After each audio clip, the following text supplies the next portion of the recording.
Good afternoon. This is an article from the New York Times about this man, Charles V. Hamilton, an apostle of Black power. He popularized the term institutional racism and with Stokely Carmichael wrote a book in 1967 that was seen as a radical manifesto.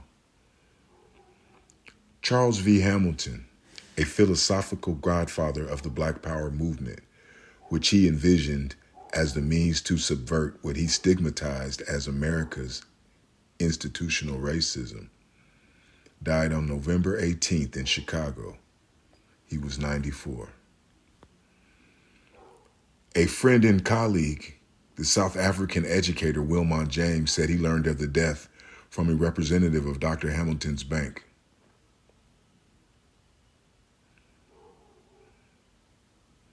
In 1967, Dr. Hamilton, a political scientist at historically black colleges, and Stokely Carmichael, who later adopted the name Kwame Ture, a leader of the Student Nonviolent Coordinating Committee, or SNCC, discombobulated the multiracial anti-discrimination crusade that was radiating from the South to northern cities at the time by publishing the manifesto, Black Power, The Politics of Liberation.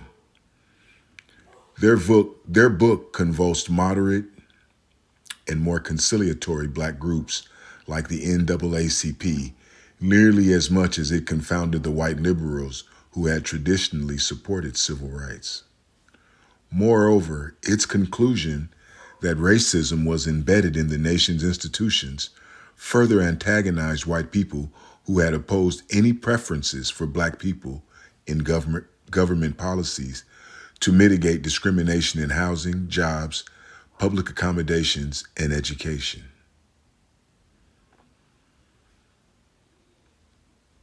Dr. Hamilton, or Chuck as he was called, was very definitely the intellectual alter ego to Stokely Carmichael. He was not a screamer, he was not a rebel. He was a quiet, dignified, soft-spoken, very progressive intellect behind the Black Power movement. He was content to have Stokely as the out-front person on their book. The strategy they envisioned was radical but nonviolent. It depended initially on black people recognizing their own self-worth and uniting behind a common agenda. His most important contribution to American history was his exhortation in the book that before a group can enter the open society, it must first close ranks. That reference to closing ranks did not imply that he had given up on integration and was sounding a call for separatism. Rather, he said, for black people to belong to mainstream America, first they had to understand that we are black people and we are not ashamed of that. Black power must work to establish legitimate new institutions that make participants, not recipients, out of a people traditionally excluded from the fundamentally racist processes of this country. He said, and institutions in black communities must be led by black people as a challenge to the myth that black people are incapable of leadership. The point they were trying to make in that book is that one's individual stance in relationship to the black man is irrelevant.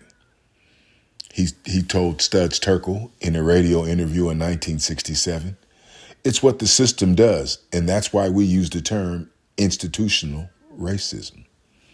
While he emphasized that black power is a developmental process and cannot be an end in itself, he insisted that viable coalitions between black and white people would be sustainable only when white Americans agreed that those goals benefited the common good. Equitable distribution of power must come from mutual self-interest, not altruism or guilt feelings, Dr. Hamilton wrote in the New York Times Magazine article that he authored in 1968. It must be clear by now, he continued, that any society which has been color conscious all its life to the detriment of a particular group cannot simply become colorblind and expect that group to compete on equal terms. Black Power was considered so incendiary that its publisher, Random House, insisted on a disclaimer of sorts just before the table of contents. It read, This book presents a political framework and ideology which represents the last reasonable opportunity for this society to work out its racial problems, short of prolonged, destructive guerrilla warfare. That such violent warfare may be unavoidable is not herein denied. But if there is the slightest chance to avoid it, the politics of black power as described in this book is seen as the only viable hope. Less than a decade later, working within the Democratic Party as a strategist, Dr. Hamilton was criticized by more militant black people when he urged that the 1976 party platform be deracialized and promote benefits for disadvantaged people regardless of their color. An echo of Daniel Patrick Moynihan's recommendation in 1970 that the issue of race could benefit from a period of benign neglect. He meant that the repercussions of institutional racism, a term that he popularized, should be addressed without mentioning race specifically, to avoid a backlash from white voters, and that common ground be found to bring poor black people and white people together. Charles Vernon Hamilton was born in Muskogee, Oklahoma on October 19, 1929, 10 days before the stock market crashed, heralding the Depression. His father, Owen, was a garage mechanic. His mother, Viola, brought Charles, his older brother and younger sister, to Chicago's South Side in 1935. He aspired at first to be a journalist, but he realized the opportunities for him in that profession as a black man were few.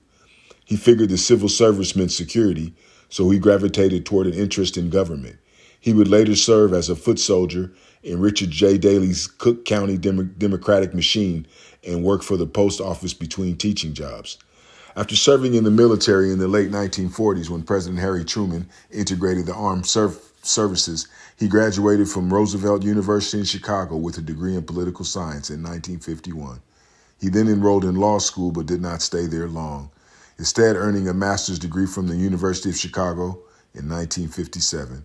In 1958, he joined the faculty of the historically black Tuskegee Institute in Alabama. His contract was terminated in 1960. I was too radical for Tuskegee, he recalled. I got fired from Tuskegee because I was teaching the kids how to contact Congress and march in protest.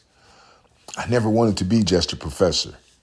No, that was not it. I wanted to turn my academic life into an activist one.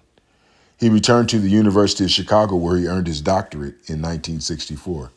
He then taught at Rutgers University in New Jersey, Lincoln University in Pennsylvania, and Roosevelt University before finding his home in 1969 at Columbia University in New York, where he was named the Wallace S. Sayre Professor of Government and Political Science. He lived in New Rochelle, New York, and retired from the Columbia faculty in 1998. While he had eventually hoped to move to South Africa, he lived in assisted care facilities in the New York metropolitan area until he moved to Chicago to be closer to a niece. Dr. Hamilton published a biography, Adam Clayton Powell, Jr., The Political Biography of an American Dilemma. The Pulitzer Prize-winning historian Tyler Branch wrote in the New York Times Book Review that Dr. Hamilton's diligent scholarship has uncovered more than a good book's worth of Powell material.